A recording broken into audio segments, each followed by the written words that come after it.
राधे राधे। आस्था भक्ति परिवार में आपका स्वागत है। पुरुषोत्तम मास महात्म्य अध्याय 9।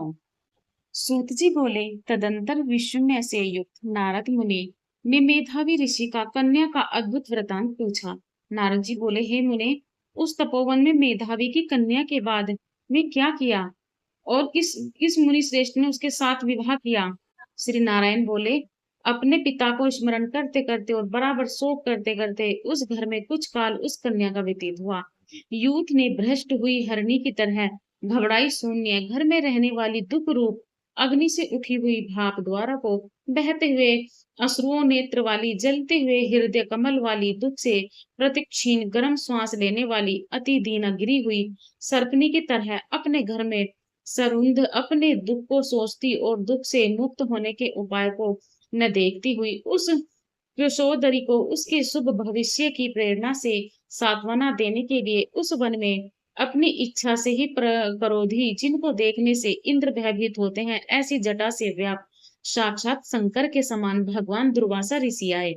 हे नारद, भगवान कृष्ण ने राजा युधिष्ठिर से कहा कि हे राजेंद्र, वह दुर्वासा आए जिसको कि आपकी माता कुंती ने बालपन में प्रसन्न किया था। उन सुपूजित महर्षि ने देवताओं को आकर्षण करने वाली विद्या उन्हें दी।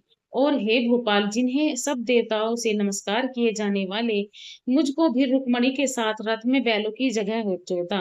दुर्वासा को बैठाकर रथ खींचते हुए हम दोनों मार्ग चलने लगे। तब चलते चलते मार्ग में अति तीव्र ब्यास से सूख गए थे तालु और ओष्ठ। जिस रुक्मणी के ऐसी चल चाहने वाली रुक्मणी ने जब मुझे सूचित किया, तब कंधे पर रथ की जोत को रखे हुए चलते चलते ही पांव के अग्रभाग से पृथ्वी को दबाकर रुक्मणी के प्रेम के वशीभूत मैंने भौमवती नाम की नदी में उत्पन्न किया।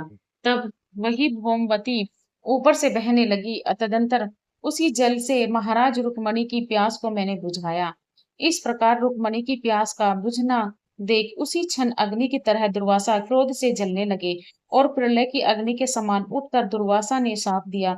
बोले, बड़ा आश्चर्य है, हे श्री कृष्ण, रुक्मणी तुमको सदा अत्यंत प्रिय है, अतः स्त्री के प्रेम से युक्त तुमने मेरी अवज्ञा कर अपना महत्व दिखलाते हुए इस प्रकार से उसे पानी पिलाया, अतः तुम दोनों का वियोग होगा।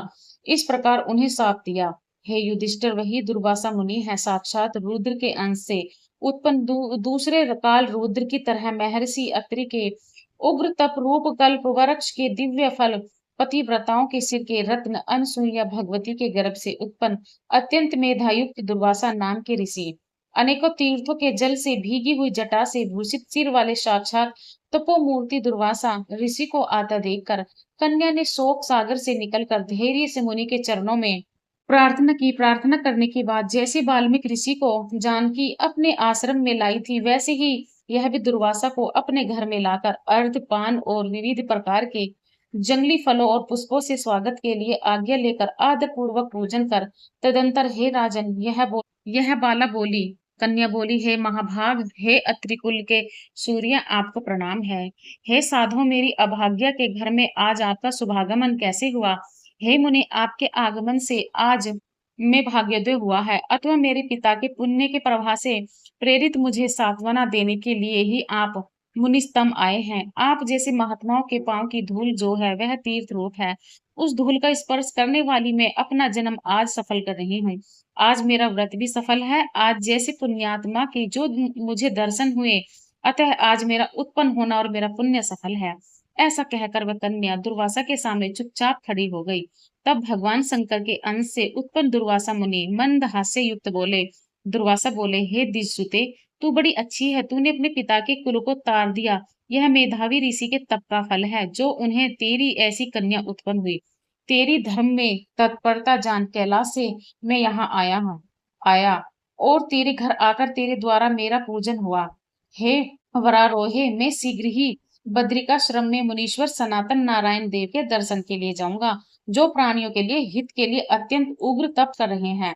कन्या बोली, हे ऋषि, आपके दर्शन से ही मेरा शोक समुद्र सूख गया। अब इसके बाद मेरा भविष्य उज्जवल है, क्योंकि आपने मुझे सांत्वना दी है। मुने, मेरी उस प्रादुर्भूत बड़ी भारी ज्वाला का दुख रूप अग्नि को क्या आप नहीं जानते? हे दयानिधो, हे शंकर, उस दुखाग्नि को शांत कीजिए।